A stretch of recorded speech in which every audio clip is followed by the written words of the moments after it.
This anime begins as a peaceful city is attacked by a monster known as the kaiju. The emergency kaiju alert sounds throughout the city and people are directed to designated safety areas. This thing is huge and it causes massive destruction while roaming the city, so a defense force arrives and opens fire on it. This is in humanity's first time being attacked, so some people watching the scene eagerly wait to see which division of the defense force will arrive. It's the third division and they swiftly move in to deal some damage to the kaiju. One girl from the division carries a large cannon and uses this weapon's immense power to put a hole right through the kaiju, ending its life as she watches.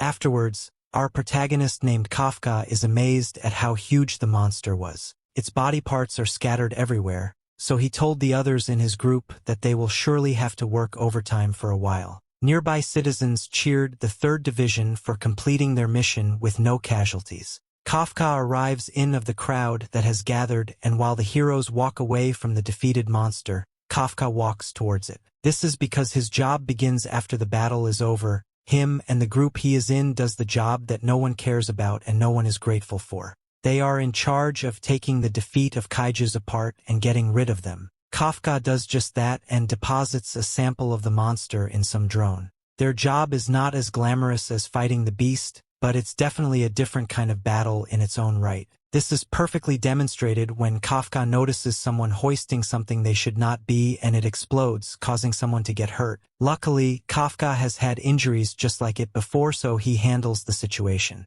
These guys have a ton of work ahead of them and Kafka Lumens are the bosses want them to clean up the gigantic mess in just 1 week. Just then Kafka is told that he will be going to a different area as they're short-staffed, and he is shocked to hear that he will be going to the intestines. Kafka is dragged away, so the others discuss just how bad the intestines are. Kafka arrives at the intestines and instantly loses his appetite. He is a hard worker though, so Kafka pushes through his discomfort to get the job done. That night, Kafka arrives home exhausted, and he does his best to get rid of the smell from work. A news report comes on about Division 3, and their captain, named Mina. At just 27 years old, she has not just become the captain, she has managed to slay hundreds of kaiju. A look back shows that she and Kafka were friends, and she was emotional when they promised to eliminate kaiju together. Mina is incredibly popular and famous now, so there are talks of her becoming a candidate for commander of the defense force. Kafka wonders how he ended up on the opposite side of things, but the thought is too depressing, so he tries not to think about it. He reminds himself that cleaning is also an important job that helps people.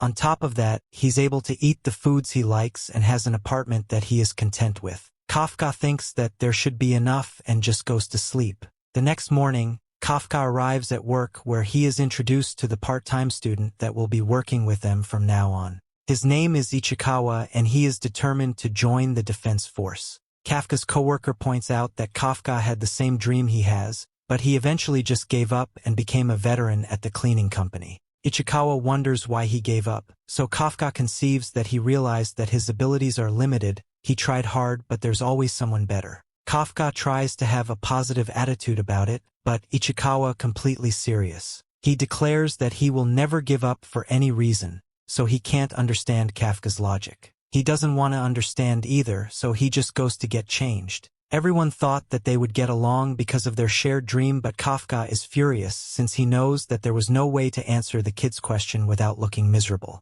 Kafka is forced to do some reflection and he wonders if quitting is really that bad. They all had to work and go over the plan for the day. They decide which parts need to be preserved for research and which parts simply need to be destroyed. Ichikawa is assigned to the intestines. Kafka is glad because of the kid's attitude, but he finds that he will be assigned to intestines as well for the second day in a row. He is told that it's because he's good at dealing with intestines, so Kafka vows to show everyone what he's made of. The boss points out how Kafka complains a lot, but acknowledges that he's a diligent worker. If he had passed the exam, he would have been a good defense force officer. Afterwards, Kafka is happy to see that Ichikawa was grossed out by the intestines experience, but he had it just as bad as he must keep himself from puking. Just then, Kafka notices that the kid didn't bring much to eat. Ichikawa rudely tells him that he doesn't have much of an appetite, but Kafka gives him a vitamin drink. He insists that Ichikawa drink as much as he can,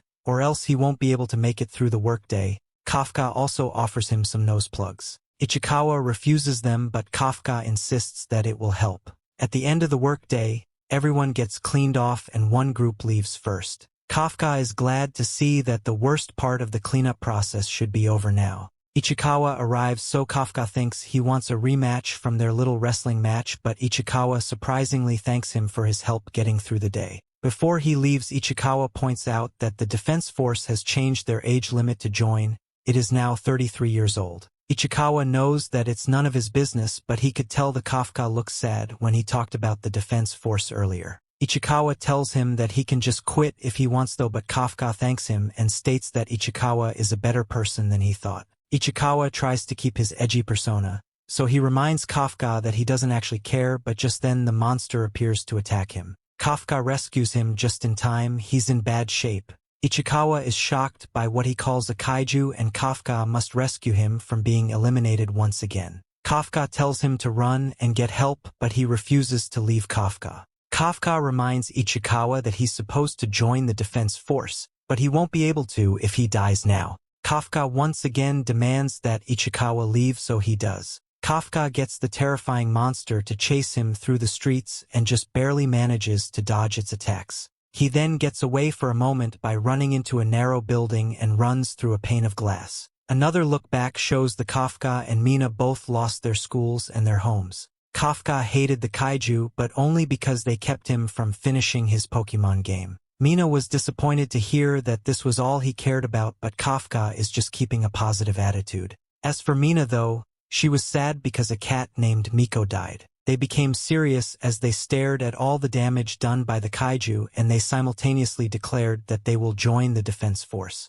The two insult each other for this crazy idea since they are both so young, but they eventually decide to have a competition to see who can become the coolest officer. Kafka assured that they could do it and declare that they will eliminate all the kaiju together. Back to the president, Kafka realizes that things should not have ended up this way. He must continue running though, as the monster just smashing through buildings to get to him. Kafka decides to make a stand against the monster and determines that he must attack its legs. Unfortunately, he doesn't stand a chance as the monster instantly attacks him, and Kafka wonders why things ended up this way. Kafka screams in agony as the monster stomps on him, and he can no longer move as his leg is broken. Kafka loses all hope as the monster's just about to consume him, but Ichikawa appears to rescue him just in time. Kafka calls him an idiot, but Ichikawa explains that he already notified that defense force. Kafka meant that he was an idiot for coming back at all, but Ichikawa points out that if he abandoned Kafka, he would never be able to become a defense force officer. Just then Kafka has flashbacks to when he received the defense force rejection letter and his dreams were crushed. He curses himself for being so useless, as Ichikawa gets thrashed around by the monster. Kafka is furious since he hasn't changed at all. He wasn't able to protect his friend's cat, and now he can't even protect the new kid at work. Kafka's frustration causes him to scream out with rage just as Ichikawa about to be eliminated by the beast. However, just then the monster's absolutely blown to pieces, leaving the two guys shocked. A female voice declares that the target has been eliminated, and Kafka shocked to see that Mina has arrived with the other members of the 3rd Division. She has some of her crew take care of the injured, while her and the rest go check for more kaiju. Kafka is checked on, but he's in really bad shape and unresponsive. That night at Yokohama Hospital, Kafka marvels at how amazing Mina has become. She was able to eliminate such a terrifying monster in an instant, so Kafka determines that she has gone to a place that he can never reach.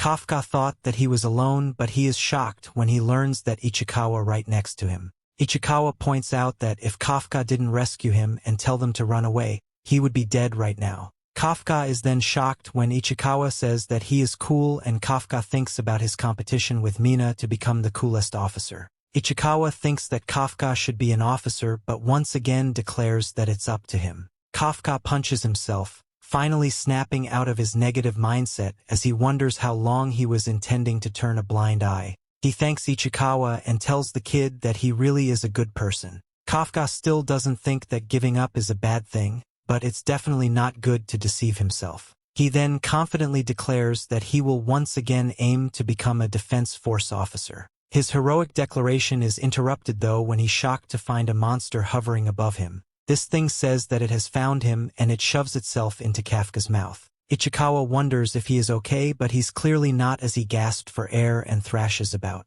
Ichikawa checks on him, but he is shocked to find a monster in Kafka's bed. Kafka casually looks at Ichikawa and then casually looks at his reflection. The shock eventually hits them, so Kafka tries to tell Ichikawa to calm down and that it's him. Ichikawa calms down, but some old guy arrives to call the defense force. Two guys freak out as they think about what the defense force does to kaiju, so the guys panic as Ichikawa tells Kafka to run. Another look back shows Kafka telling Mina how to immobilize kaiju. She took notes as he told her that she needed to attack the legs and tie it up. Mina was scared by the thought of fighting a monster, so Kafka assured her that when the time comes, he will be by her side. Back to the present, Mina thinks about how that was a lie. Just then Mina is informed that a kaiju was spotted at the Yokohama hospital and she declares that she will handle it. She will dispatch along with her officers and they will eliminate the kaiju. Kafka once again gets hit with a flashback involving Mina from their childhood days. Kafka was a big fan of anime and reading manga comics since the very beginning, which Mina thought was a complete waste of time. So she made fun of him for his obsession with fictional stories and for thinking that he could be like one of the main characters of those mangas. But at the same time, she liked his silly behavior and his overprotectiveness and thanked him for always being beside her. Back to the present, Mina no longer has the same feelings inside her. She and her defense squad get informed about the sighting of a kaiju where the two sweepers, Kafka and Ichikawa, were hospitalized. So she gets ready with her team to exterminate kaiju, knowing that if they don't act quickly, it will lead to unwanted casualty. Meanwhile, many social media pages, news channels and emergency alarms also bring awareness of the kaiju sightings to the people of the town, prompting them to stay alarmed and safe in their homes. On the other hand, at the hospital, Kafka, who is turned into a kaiju, is doing a great job, terrifying his fellow hospitalized old man. Ichikawa, being the only understanding person, tries to clear up the misunderstanding, telling the grandpa that Kafka is the human. Kafka also tries to show that a book shouldn't be judged by its cover and gives off a wholesome smile, which turns out to be so terrifying that it causes the old man to become unconscious. Kafka realizes that ugliness sometimes comes with its benefits as he discovers to have super strength in his current form. His accidental destruction of the hospital walls alarms the other patients, who immediately run off and call the defense corps to deal with miniature Godzilla. Ichikawa suggests that Kafka escape from there through the window to not get entangled with the defense corps, and jumps off before him to give him the courage to also take the leap. Mina's team learns that the kaiju they are pursuing has fled from the hospital, so they also change their route and rush in the direction where the kaiju ran off. Ichikawa, who can't believe his innocent senior has turned into a kaiju, questions how it can even be possible. While still running away from the sight of the public, Ichikawa turns around to see if Kafka is doing all right and finds out that bro has mutated even more. It's as if he wasn't ugly enough already. He adds a disgusting attribute to himself as well and eats a bird alive using his parasitic tongue to grab it. After filling his appetite, Kafka reverts back to his original kaiju form when he realizes that more trouble is awaiting them. Ichikawa assumes that Kafka is about to be consumed by his inner demon, but Kafka explains that that is not the case and states that he has a sudden urge to pee. Not wanting to defame himself in public by peeing in the streets, Kafka wonders what he should do to protect his dignity. From what Ichikawa sees, he mentions that Kafka doesn't even have what is needed to do so, to which Kafka reveals that his kaiju version uses nipple to release things. At least, men's nipples are finally functional now. Both Ichikawa and Kafka find this method of doing number one to be shocking, but they don't question it too much as they have other things to worry about. Ichikawa thinks that they should get going on their run, but Kafka expresses his desire to end his life, as he now knows no woman will ever think of marrying him because of what his nipples can do. It's mind-blowing that he thinks having piss nipple is the only roadblock to his marriage now, after having turned into a monster. Anyway, Kafka figures that he can now join the defense corps now that he is super strong, but Ichikawa doesn't think that will ever happen because the defense corps is solely against creatures like Kafka, making Kafka realize that he will never be able to reestablish his friendship with Mina again. For now, he and Ichikawa decide to hide behind a locked facility when suddenly Kafka senses that something is moving underneath their feet. As he realizes that it's another kaiju that is coming from underground, it breaks out in the open just around the block. Mina gets informed about the second kaiju sighting, but upon learning that it's in the same area where their first target is, she continues moving towards that location with her team. Although Kafka wishes to fight this new kaiju using his newfound power, Ichikawa stops him as he thinks it's the perfect chance for them to hide, since the Defense Corps will be busy dealing with the kaiju. So they go into hiding, which allows the monster to cause mass destruction in the area, leading to a little girl's entire family suffering an untimely death. The little girl desperately tries to free her mother from the rumble she is stuck in. Just then the monster comes their feed on prey. Kafka arrives there to save the day, and with the sucker punch he launches the monster away from there. The little girl, who is initially scared by Kafka's appearance, quickly realizes that he isn't bad at all, so she seeks his help, asking him to save her dying mother. As they get busy rescuing the mother from under the rubble, it gives the monster enough time to get back there, telling Ichikawa to take both the mother and child to safety. Kafka gets filled with determination to teach the monster a lesson. He punches as hard as he can with all the energy in him and launches an uppercut with so much power that it causes the monster to burst into nothing but an infinite amount of blood, with every single one of them realizing that Kafka is stronger than the entire defense force. The only question that is left to answer is how Kafka is going to get into good terms with the defense force. The little girl thanks Kafka for saving both her and her mother's lives, which makes him remember the time when Mina was about her age. She also thanked him for always being beside her. They wandered around in the fields, acting like heroes as they both wanted to become one. This memory makes Kafka realize that he needs to join the defense force to be able to stand by Mina's side once again, and that desire itself lets him revert back to his human form again. Soon after, when Mina arrives with her team at the place where the monster appeared, she learns that a third party has already dealt with it, leaving only bloodstains scattered everywhere. Wondering who this mysterious hero might be, Mina questions the living witness, who is none other than the little girl. As she asks the girl about who did this, the little girl claims that she saw a regular man-sized kaiju who destroyed the monster with a single uppercut. The little girl begs Mina not to hurt the kaiju, who fought for mankind, calling him a good kaiju, which makes me no wonder how in the world a monster is supposed to be considered good by any sane person. In any case, her team makes a drawing of Kafka's kaiju based on the little girl's testimony and names it Kaiju number 8, which explains why the anime goes by that name. Apparently the defense force only gives code names to kaijus who they deem to be the most dangerous, and including Kafka, only 8 kaijus have been named up until now. 3 months have passed since the first sighting of Kaiju number 8. Both Ichikawa and Kafka have started working as sweepers again, acting like nothing has happened at all. The sweepers there who have learned from the news that the Defense Corps has failed to locate Kaiju number 8 for these past few months are baffled because the Defense Corps has never failed this badly, doing their task before. With every single law enforcement agency out looking for the Kaiju number 8, everything is still going okay because no one knows that Kafka is the Kaiju number 8. Ichikawa reveals that both he and Kafka have taken the entrance exam of the Defense Corps and it is the time of their result. As expected, Ichikawa passes the first round of the entrance exams, who excitedly rushes to Kafka's work site, giving him the news that he too has passed the first round. Kafka, who is working alone in the cleanup site, reveals to be in his kaiju form just chilling around,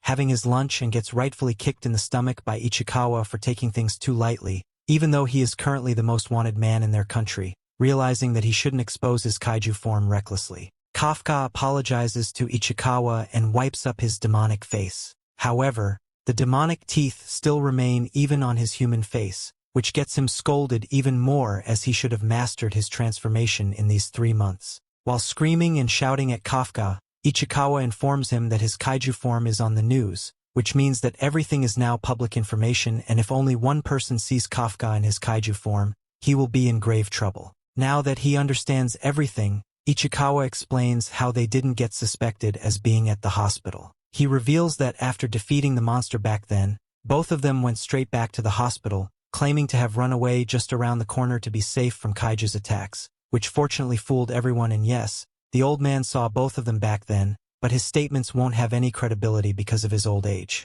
So moving on, Kafka gets his results, but he doesn't become too happy about them, even though it was his dream to pass these exams once, which surprises Ichikawa. Kafka explains that he has always passed in the first rounds, so he isn't excited by it at all, and proudly reveals that he only fails every time in the second round of the selection, but now that he is overpowered, he is confident that he will win the second round smoothly as well.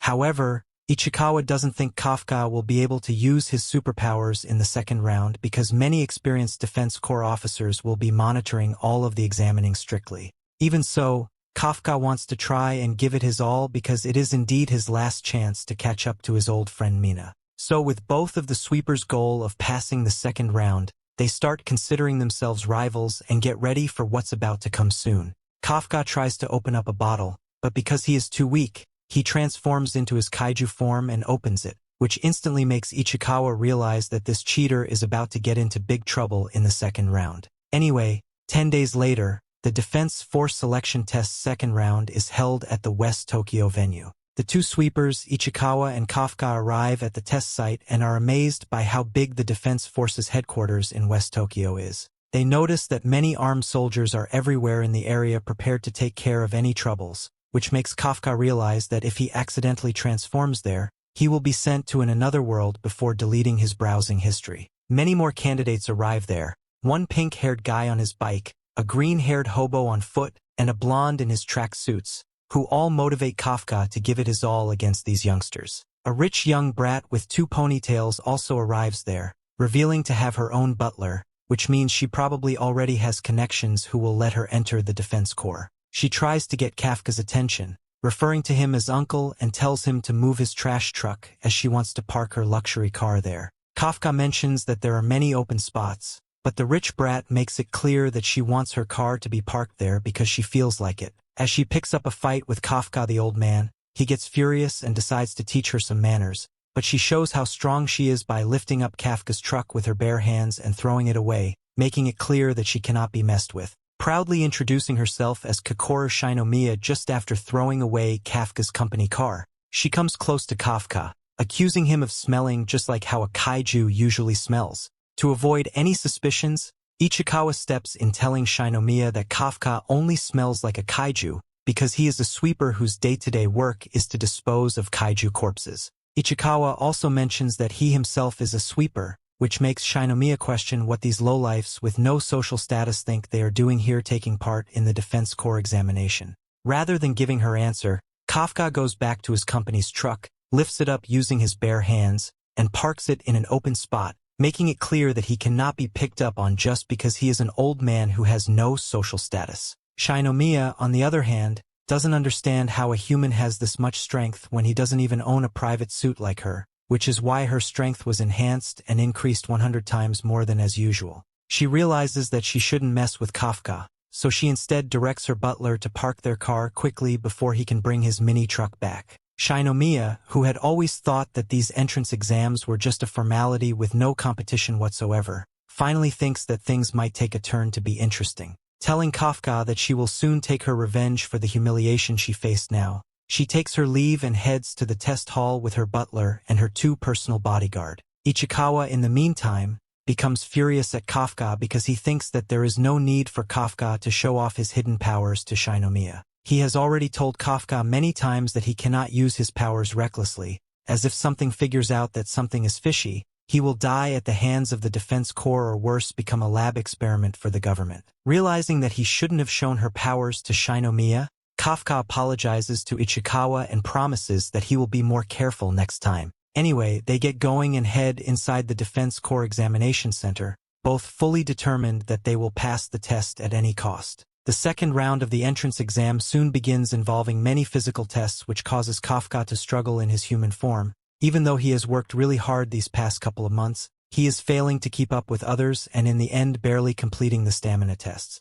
He learns from Ichikawa that their next part of the physicals will be the fitness and aptitude tests, because not everyone has the talent for being an aptitude. Ichikawa suggests that Kafka give it his all in the fitness test, so accordingly Kafka gives it his all in the fitness test using only his human strength, but soon realizes that he has grown too weak because of his age. Being left behind, Kafka considers using his powers, but because of Ichikawa's warnings he doesn't do it, and as a result gets ranked in 6th place from the bottom of the ranks. That is, on the other hand, Shinomiya, who has made it to the top of the ranks, flexes her result paper by showing it to Kafka, tells him that he should really learn his place and reminds him of his low social status. Being left with no self-respect or dignity, Kafka wonders what he should do, but because he doesn't want to make the test unfair for others by using his kaiju powers, he begs Ichikawa to give him his invaluable guidance. On the other hand, Mina gets the list of applicants for this year, and after finding Kafka's application, she stops for a moment,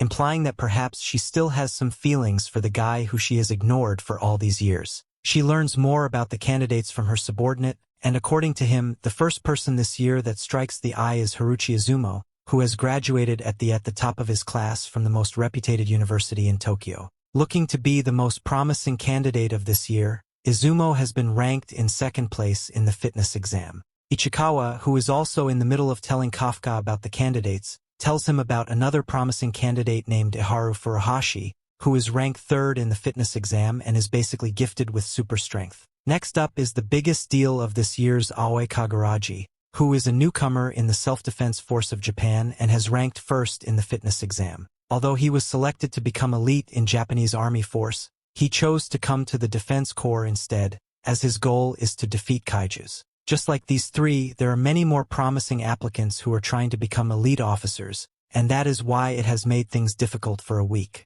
Nobody like Kafka to be able to attain a good rank in these exams. Ichikawa also mentions the youngest girl to have appeared as a candidate in this exam. The rich brat Shinomiya, who many people think of as the greatest talent ever to have existed, while the other top candidates are excitedly waiting to see how Shinomiya will perform. Kafka, on the other hand, only gets jealous of her. Not only that, he also gets belittled by her and leaving by her bodyguards in front of all the other candidates, who wonder what even is up with this old loser. Although being left humiliated by Shinomiya's lowers Kafka's fighting spirit, he keeps his hopes high as the second part of their test is about disposing kaiju corpse, which is the sweeper's expertise. The 3rd Division of the Defense Corps, Vice Captain Sashiro Hashina, gathers all the candidates and begins the test, telling them to give it their best in the aptitude test. However, he surprisingly reveals that they will not be disposing of the kaiju corpses. Instead, they will be eliminated as living, breathing kaijus. Realizing that this is something not anyone can do, Kafka loses all hope of passing the second test. In any case, he and the other candidates wear their test gear, which is used by the Defense Corps as everyone equips their combat suit. It not only enhances their strength physically, but also becomes connected with their body, making each and every neuron of their body more responsive than ever. With the best weapons to fight the kaijus at their disposal, the candidates get ready for battle. The operator takes a moment to tell everyone that their combat gear can unleash a specific amount of power in their body, and reveals that, like Ichikawa, the other top candidates have also become able to release almost 10.15% of their combat power. The operator also claims that the suit has only ever managed to unleash the suit's 20% powers in its first use. But when they learn that Shinomiya can unleash a staggering 46% of the suit's power, it becomes clear why she is known as the talent of the century. On the other hand, the talented middle-aged loser has failed to unleash any combat power, which makes the suit completely useless for combat, and that revelation also makes the test examiner burst out laughing, as he has never seen someone so talentless like him ever. Kafka tries to squeeze out his potential by bending his knees, but we all know what will happen if he continues to squeeze things in that position. Seeing Kafka trying to take a dump with his face all red,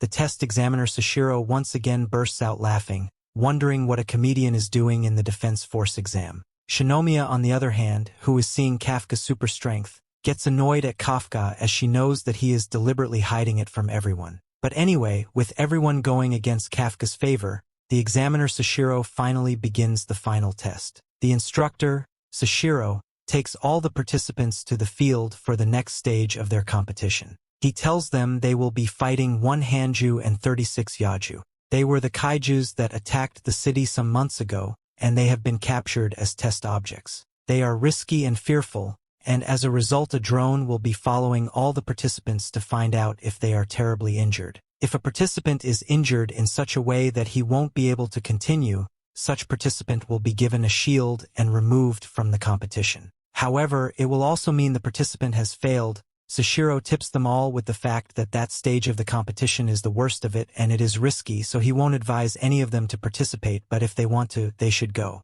All the participants start the game and they all watch as Shinomiya rushes to climb the walls and kill the monsters. Within 2 seconds she has successfully defeated Yaju 12 and Yaju 3. Ichikawa and Kafka watch her as she does all of these and they wonder why they can't be as good as her. Kafka calls Ichikawa attention, telling him they have to kill some of the Yajus too. On the other hand, Ichikawa also feels inspired to fight and claims that it is his line and he has to kill enough of Yaju too. Unfortunately, they do not have any equipment to aid their shooting, and they aren't armed for combat. This makes them so annoyed, wondering how Shinomiya can defeat so many Yaju while they can't do anything. As they wallow in this, they hear another announcement from Sashiro, who informs them that Mina Ashiro is also there to engage in the competition and they should welcome her with their great works. Thinking of the history he has with her, Kafka doesn't want to lose it all. He asks Ichikawa if he knows the reason why the seniors have decided to use drones and stalk them. He feels if it is to know the number of kaijus that each of them killed, they can do that by checking the sensors of their body. Hence, he thinks the reason is to find out how they are going to participate in the combat. The emotional intelligence of all the fighters and how they make difficult decisions in face of danger. As a result, even if they don't have combat weapons to fight the kaijus, they should aid the others who are more equipped for that purpose. Ichikawa thinks about his suggestions and they leave to aid the others. They watch some of their colleagues trying to shoot aside you to no avail, and when Kafka looks well, he realizes he has once fought that kaiju before. He gets the key of how to defeat it and he throws a grenade at the kaiju. He informs the others that the kaiju has very short sight but sharp hearing. So now that he has blocked his ears, he won't be able to hear the shots and they can defeat him. He also advises them that they should shoot the kaiju in the stomach because the stomach is the most delicate part of a kaiju and they will defeat it that way. The boys take his advice and they are shocked to realize he is right. They call him Shinomiya's fanboy and he screams that he has his personality too. He continues with Ichikawa to find his next target on his way. A Yaju captures him in his hands and throws him at the wall. He loses some ribs and some organs on the body while Ichikawa calls out for him. Sashiro finds out on his sensors that he is almost dying, and they also see that the Yaju is going closer to him. Kafka recalls that if he gets weak and unable to continue or escape,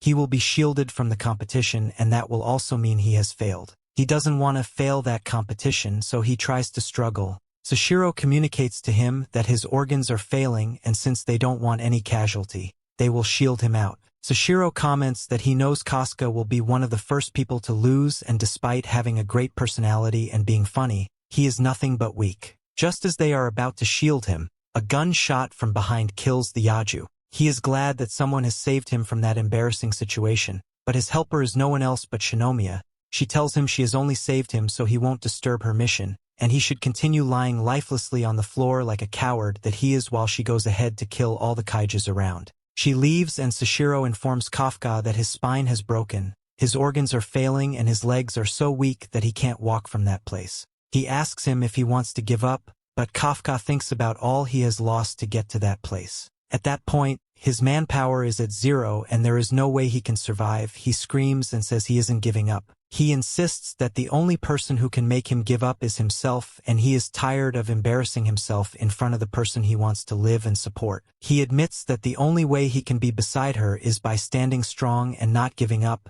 and he has gone too far to stop now. Everyone wonders where his newfound strength is emitting from as he declares that he has laid his life to get to that point and even if it will take his life, he won't give up. His manpower moves to 0.01% as he struggles with his broken legs to stand up and continue the fight.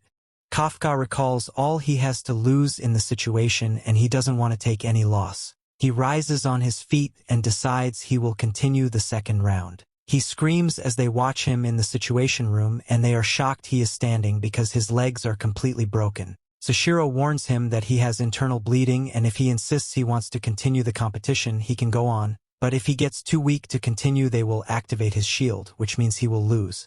He insists that he will continue and tells Ichikawa that he should proceed with the competition. To his shock, Ichikawa stretches his hands to him and asks him to come. He recalls the situation where he was also weak, and Ichikawa came through for him. He admits that Ichikawa is a person for all situations and tells Ichikawa that if they survive every other competition together, they can survive that one. He climbs on Ichikawa so that Ichikawa can be his legs and he can continue the exam. They watch them in the situation room and they laugh. Sashiro mocks that even if they aren't accepted into the team for their skills, They should be accepted for their comic relief because they are both a bit of a mess. They continue their competition and the other players stare at them because they look like fools. Ichikawa complains that their colleagues are looking at them, but Kafka encourages him that he doesn't have to care and that as long as they complete the exam, they are fine. He asks Ichikawa to find Shinomiya so they can support her. On the other hand, the players confront the last kaiju and it is stronger than they had expected.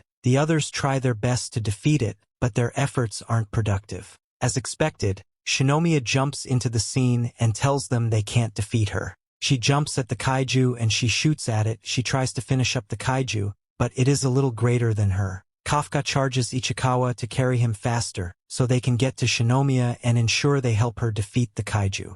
Ichikawa is tired because Kafka is heavier than he had expected, but he finds it difficult to say this to Kafka. Kafka encourages him to use their shield power to support himself so they can get to Shinomiya. As Ichikawa runs faster, Kafka gets exhausted too. At the fight, Shinomiya finds a loose part of the kaiju and she raises the last attack. She successfully gives it a last shot and kills the last kaiju. She breathes a sigh of joy as she wins the battle for her team, and they proceed to the next stage of the competition. The situation in the operating room is shocking. Sashiro had expected that most of the contestants would lose at that point. He felt he would be able to send off at least 30 of the competitors, and at that point none of them had been disqualified, and the worst that had happened to them all was injury. They all admitted that they had gotten the result they didn't expect, and they acknowledged that the only reason the competitors could survive to that extent was because of Shinomiya. They all know Shinomiya is the daughter of director, and they exclaim that they couldn't have expected the director's daughter to be made. She looks like she would be a very great plus to the defense team because she is supportive and ensures her teammates are in good shape. At the field, she is satisfied with what she has done that day and she looks at the sky, wondering if her father is proud of her and if he feels she is now doing as great as he thinks she will do. On the other hand, Ichikawa has eventually dripped Kafka from his back. Since the second part of the exam has ended, they hope for the best and they anticipate the result to know if they will qualify for the next. Suddenly, Shinomiya gets shot. It takes her a second to understand what is going on and she concentrates her energy on that part of her injury so she can survive. Kafka speaks with Ichikawa about Shinomiya being one of the only times that they had encountered her. They admit that she is the beast they think she is. She is the strongest of the team and she is supportive, a plus to any team they find themselves. If only they know the hero has been shot too. Shinomiya concentrates her shield on her chest to survive. She wonders which kind of kaiju you had shot her. In the operating room are also too distracted. Shinomiya heals her injury and the kaiju speaks to her, asking her what is happening in her body. She is shocked to see a kaiju speak and she admits that it is one of higher intelligence. After she heals herself, she tries to fight back. There is an emergency alarm in the operating room and Sashiro tries to find out what has happened. They find out there is an anomaly in the kaiju and the dead ones are reviving with more than 6 points of intelligence. Those are highly intelligent kaiju that only himself and probably Mina can defeat. Mina commands him to ask all the students to use the nearest shelter and also try to evacuate the students while she goes to fight the kaiju.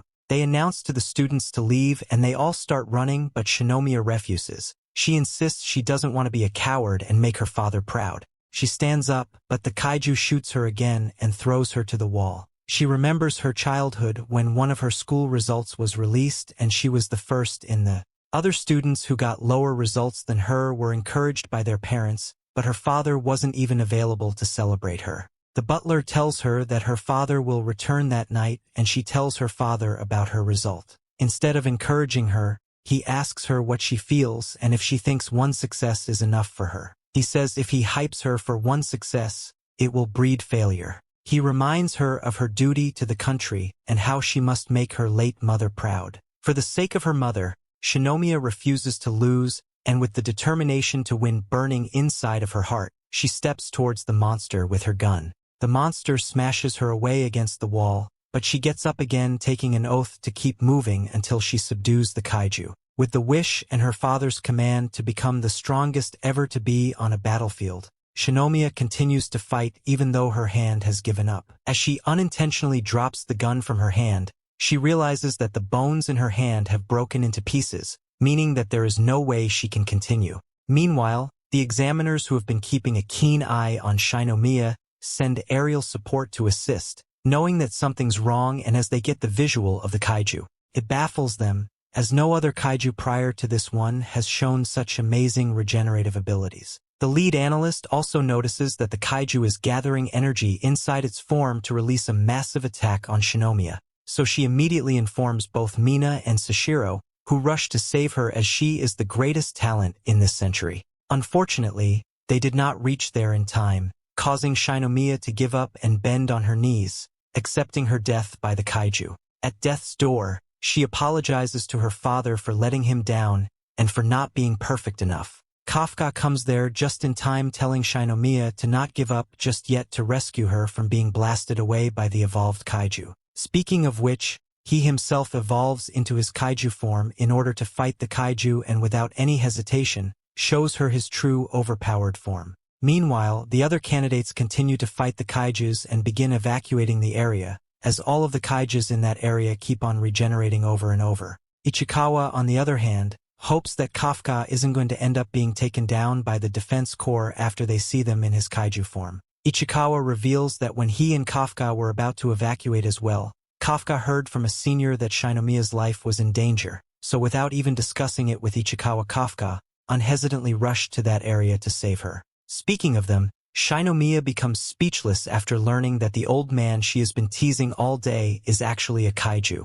Kafka, in his terrifying form, surprisingly gets down on his knees and begs Shinomiya not to tell the defense corps that he can turn into a kaiju because they will definitely eliminate him if they learn the truth. The monster tries to interrupt their conversation by launching an energy blast on them, but Kafka simply sends the attack the other way by simply punching it away, knowing that the monster isn't going to stop. Kafka gets up and tells Shinomiya that he will explain everything to her once he is done dealing with this monster. The lead analyst, who doesn't have visuals of Shinomiya's situation, detects that there is a strong surge of energy that is impossible for even a kaiju to generate, making her suspect that kaiju number 8 has shown up there. She informs Sashiro about the readings, but he calls it a system glitch as there is no chance that someone can generate so much energy. Kafka, in the meantime, turns on Super Saiyan mode and with the most powerful packed punch, he reduced the kaiju to nothing else, livening Shinomiya in awe as herself did not succeed in even damaging it at all. Anyway, Kafka gets rid of all of the other nearby kaijus as well and then continues peer conversations with Shinomiya, begging her once again not to repost him to the defense corps. He returns to his original human form and expresses how glad he is that Shinomiya is safe. Ichikawa comes there, banging his hand on Kafka's face for taking the risk of being exposed like that. While the two argue over nothing, Shinomiya faints because of the excess blood loss. Sashiro and Mina arrive at the location where they find the monsters to be reduced to nothingness, causing them to question who is behind the kaiju's execution. But the investigation part is over and their main priority is the examinee's safety. So once they learn that Kafka and Ichikawa have brought Shinomiya safely back to the base, they are left relieved. Mina issues the investigation unit to find out who or what did this to the kaiju here, and in the meantime, heads with Sashiro to the other locations to get rid of the kaijus who are still left alive. With the examination coming to an end, Kafka is sent to the Defense Corps hospital even though he is not too injured. Ichikawa visits him and lets him know that Shinomiya is doing well as well and only needs to get her right arm fixed because it's completely broken down to the core. Mina, who reveals to have been eavesdropping on their conversation, musters up enough courage to visit Kafka, who is just as surprised as Ichikawa, not because she has ignored him her whole life, but because she is the top dog of the Defense Corps. Mina, who has heard that it was Ichikawa who had carried Sashiro back to safety, thanks him for rescuing her, giving him a salute of honor. She says nothing else and takes her leave, but Kafka doesn't stop her as he has taken the oath that he will only confront her after becoming a Defense Corps officer. On the other hand, Shinomiya, who has been suffering mentally for not being perfect enough, is visited by Sashiro, who comes to interrogate the situation as to who was responsible for subjugating the kaiju. However, she doesn't tell him the truth and claims that it was she who defeated kaiju. Soon after, it becomes public news that kaijus can now come back to life even after being reduced to nothing, which scares the general public. The intelligent kaiju, who perhaps was responsible for letting those kaijus attain such regenerative abilities, also hears the news but gets shocked upon learning that none of those mutated kaijus survived, which makes him wonder if the captains of the Defense Corps are that strong to be able to subdue them, being left disappointed. The intelligent kaiju transforms his human form to blend in with the humans, but what's more surprising is that he is one of the new sweepers on Kafka's team, indicating that there will soon be a confrontation between the two transformers. And with that, we have come to the end of this part. Stay tuned for next part. Don't forget to subscribe to the channel and activate the notification bell to receive all the latest updates.